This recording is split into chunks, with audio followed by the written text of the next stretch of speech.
Want to control spider mode in ChatGPT? Here's how to enable or disable it on your Samsung Galaxy A56. Open the ChatGPT app on your phone.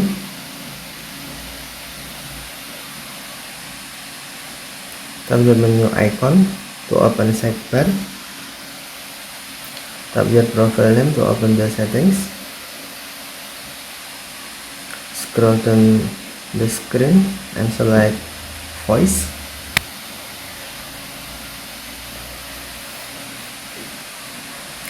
Inside the section, you will find the option called spider mode.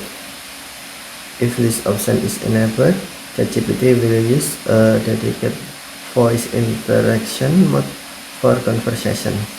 Turn it off, simple toggle to switch. Okay.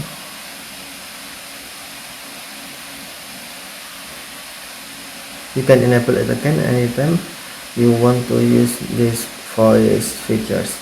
And that's how to enable or disable spider mode in ChatGPT on your Samsung Galaxy A56. Okay, thanks for watching. Have a nice day.